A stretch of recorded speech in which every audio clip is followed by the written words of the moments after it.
All right, we're ready. Go ahead whenever you're ready. All right, my name is Ross Capicchioni. I'm from Macomb, Michigan, suburb outside of Detroit. Start with your story of How it happened? yeah.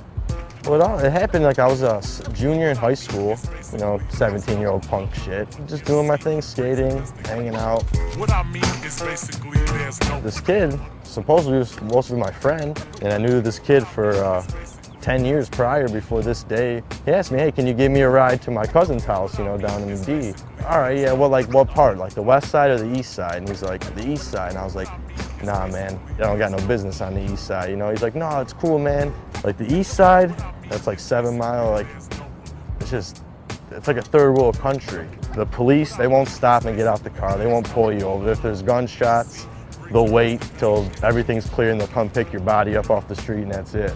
He's like, please, man, please. I'm like, no. So like a week goes by, I'm still telling him no, because I had a feeling, don't go down there. Kept asking me, I'll give you 30 bucks for gas, all this shit. I'm like, all right, whatever, you're my friend.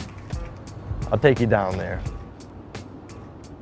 I go to school that day, and I get out, and everything seems normal. We go to the gas station, he gives me the money for gas. We drive down there. So I get off, and it's just like, I get that eerie feeling like you're in a bad spot. When it's like broad daylight out, beautiful day like today. And we're driving, and he's telling me where to go, and we pull out on the street, and there's people outside, and he's like, all right, that's the house right there. So he's like, pull around back in the back. Like when I turned the corner to go right, like I seen it was like caution, like do not enter and all this shit, but I still, because I knew him for so long, I just thought, it's the D, it's, whatever. There was a fence, like a grass area, my vehicle, and then houses right there. So it was like, nah, I wasn't in the middle of nowhere or anything. And like I get out, and he gets out, and it's only a couple seconds, I'm looking around.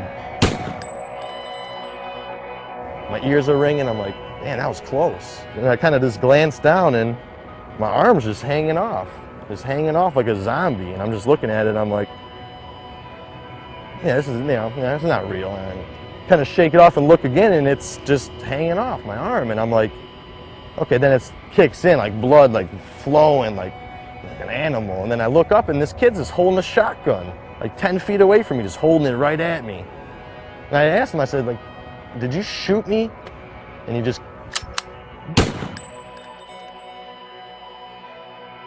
blew a hole in my chest like this big. So after that, I just dropped to my knees. I lost all my air. I couldn't see. I remember like being on my on my hands and knees, and I felt the barrel of the gun on my head. I felt this barrel just shaking still on my head, and so I smacked it away. But it was a shotgun, so it sprayed. So it still like hit me in the head really good, but it didn't blow my head off like a watermelon just to pieces. So after that, I got a little sight, and I was like, okay, I'm still moving. Like, I don't know what's going on with my head, but I know I'm alive. And I remember I looked up, and he was just staring at me. And he took the butt of the gun and, like, smashed me in the face with it. Knocks my teeth out. Like, I fall back, but I can still see at this point. And I don't understand, like, how I can see, because I have so much damage to, like, my lung and heart. I felt like these hands, like, in my pocket, digging for my car keys. Like, when he's trying to grab my keys, like, I ended up on my stomach. And I look up, and I see my Jeep Commander driving away, just driving away, flying away. And I said, okay, well, either I stay laid down in this spot right here and die, or I try to get up. So I try to push myself up, but like take my left arm, take it right out. So gunshot to the chest, bigger than a soup bowl, and then my head all mashed up. And I'm trying to push myself off the ground. Kept trying, and I'm like, all right, you know what, one more. I'm gonna try it one more time. And I pushed up, and then out of nowhere, I felt these arms from underneath me pick me up. And I remember like swinging, trying to grab someone, and there was no one around. And I was just like standing up still, like a drunk, zombie, just like. And I got this like a shove, like someone shoved me from behind to go forward. I must have got about 7, 8 feet. I just fell straight down. Because I remember I hit the ground like on my stomach. I'm like, all right, well, I went as far as I could. This shit's hurting like too much. Like, let me just close my eyes and start relaxing. Sure enough, I closed my eyes and all the pain started going away. And then I'd wake up real fast and be like, this is not right. I just got shot 30 seconds ago. How's the pain stopping?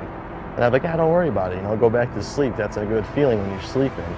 So I'd pass back out a little bit, and then I'd be like dying, and then I'd wake myself up, like my own voice, third person, and, hey man, get up, man, you're dying. And then like, I did that, and then I heard, hey, hey, and I like started hearing this guy, and he's like running over to me. So when I fell, there was like a probation officer at a stoplight, and he seen me fall out of the woods, like all bloody broad daylight. Then I felt his hand on my back, like, hey man, you're fine, don't close your eyes, you know, come on, the ambulance is coming, they're coming. And I'm like, man, like I just want to sleep, leave me alone, man. But then in my head, I'm like, no, you don't, because if you fall asleep, you're sleeping forever. And I remember like getting on the stretcher, and they're putting me in the stretcher, and just like the facial expression of the paramedic was just like, just a stunned look on his face, but in the same time telling me I looked great. I looked beautiful, like you're gonna be fine. And then it just like blacked out, and I went to like I was outside of the ambulance on my skateboard, filming it, like rolling telephoto filming of the ambulance, and the doors open, everyone's panicking, and I see my legs coming out, and like once it gets to my head, blacked out. I was pronounced dead on arrival right there. John Doe had nothing on me. They said, you know, Doc, this kid's, you know, gone, and Doc said, no. You know, I'm here, let me try.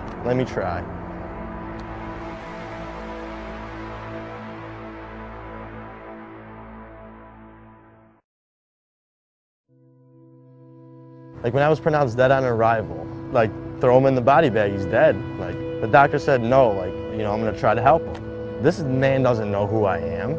He could have said, yeah, he's dead, all right, I'm going back home. He said, no, like I feel something, I'm gonna try. Did the heart surgery, gave me 24 hours to, you know, see if I was still breathing on the ventilator. After 24 hours, I was still alive. They fixed my arm and my head, and I woke up 3 days later. I remember like waking up, and it was still all white, like white everywhere, and I'm like, dead. I'm 17, I'm dead. And then it starts to like come in, and it's like I see curtains, like a freaking oxygen tank, and I'm like starting. Then out of nowhere, bam, perfect vision again. I'm in a hospital, and then I'm like tied down to the bed because I got the breathing tube in me. I got this thing pumping air into my lungs, so I start freaking out. There's a nurse there the whole time though. I didn't even notice her because I was all tied down, and I just hear screaming like, he's awake, he's awake. And I see her like running out of the room, and then like running back, like 3 more nurses and the doctor, just this woman just coming around the corner, flying, like throws her clipboard in the air, runs up to me, oh my God, you look beautiful. Like, and in my head I'm like, what do you mean? I look beautiful. I can't even, what's going on? Like, am I tied down? And then she's like, all right, 1, 2, and like on 2, she pulled that thing out of my throat, man. I got to breathe again, like real air, like, you know, of course I coughed up a ball of tar and BBs, but everyone was just looking at me like, you're alive, like you're breathing on your own right now. Like, what's your name? I don't know. What year is it? What? Who's the president? Huh? Is there any way we could contact anyone you know with a phone number? I was like, 2-7. Out of anything, my name, anything, the year, only thing I remembered after that was my father's phone number. For 3 days, my family didn't know. My father was outside, like, spraying out the garage, and he got the phone call from the hospital saying, I think we got your son, he's been shot, but he's alive. So, I don't know how my parents had it. I don't know how that feels, like you're a father. Like, so, I don't know, it chokes me up because like, it's crazy, but they came down there, and I remember like I seen my mom come in and my dad, and I'm looking at him, I was like, Mom, you can't get mad at me right now. She's like, mad? You're alive, you're alive. After like the 4th day, they were like, all right, get up, you know, start walking, like, let's go. I'm like, let's go where? He's like, you're going home tomorrow. I'm like, it's been 5 days. He's like, dude, you're going home. What do you want to live in a hospital? You want to go live your life again? I'm like, sir, I got a hole in my chest the size of a teacup. He's like, listen, Ross, I'll give you a tip of advice. You live through this, you're going to be okay. Just go home, live your life. Don't hang out with these kids anymore. After 5 days, they sent me home. So like, I'm shy, you know? My parents are asking me questions. My dad's asking me, what are we gonna do about it? And I'm like telling him, like, Dad, I know who did it, you know? The next day, like, out of a movie. Like, these men in suits came in, and my dad's like, yeah, can I help you? And they pull out their, you know, badges and FBI, you know. They say the kid's name. And I'm like, yeah, I know him, that's who shot me. He's like, oh, could you identify him through a picture? I was like, of course. Pull out a picture of the kid. I said, that's him right there. He said, Ross, we have him in custody. I said, how? I just woke up like 2 days ago. I just learned how my name again, like how to talk.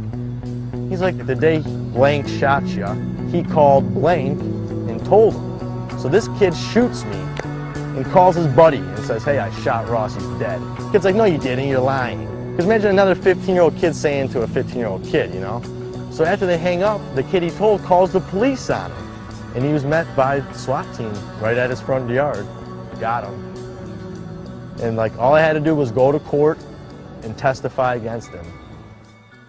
I went in there, man, in a wheelchair, head still stapled, no teeth, 105 pounds because of all the blood I lost, arm cast, and I sat in front of 40 of his family and him, and he couldn't look me in the eye. He had his head down the whole time, and I had to tell my story like this to everyone. That was the first one. I had to go back to final sentencing, and that's when I was healed. Like, so I walked back in the courtroom the second time. He comes out in a purple suit, top hat, cane, and sunglasses. This is the kid who shot me at court, smiling. While his family cheers him on, says, like, way to shoot Ross, called me a coward because I was taking the justice route. Like, I didn't lower myself to his standards and go try to kill him. I spoke, and the judge like looked at this kid and said, you know, said his name, and he said, yo, Ross, thank you. And the kid just looked at the judge like, what do you mean? He's like, because if you would have killed Ross that day, you would have got life in prison. But since Ross was a warrior and survived, you get a second chance, and he just slammed the gavel on him. He said, go have fun in prison for 35 years. Well, I found out that the cause of the shooting was because he had to join a gang. That was his initiation was kill a random person. He had to pick someone, so he just thought I would be the guy to pick. Yeah, that happened in 2007. Been about 4 years. And I'm telling you, the first two were the hardest. It gets hard, like waking up and knowing like someone's trying to like shoot you down. You got to get through that every day. Like seeing people. Like I get on a bus, public bus, I'm freaking out the whole time. Like I don't trust anyone on the bus. For a while, my mother had to like take care of me as like how you do an infant, like washing, changing, feeding. Like I'm 17 years old and I got my mom bathing me. I can't move. I got no hand. I can't talk. I'm all weak.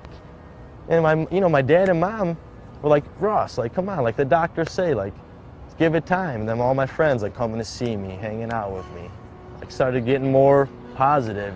One day I woke up and I felt different. Like I was like, you know what, this is my world.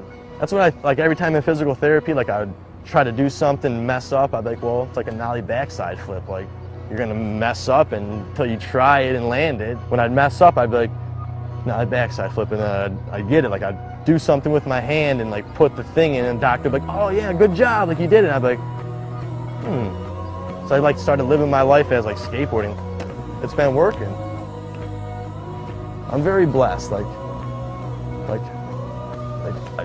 I see it now. Like when before, I'm like, you know what? Like I'm so unlucky. Like I went through all this getting shot, and really, like I look at it now after like maturing and growing up. Like it just gave me like a whole new leg up on life and how I can live my life, and it's crazy. Like it's like makes me happy to be alive, and just like so grateful for everything. Like I just look at what I got. I don't look at what I don't have.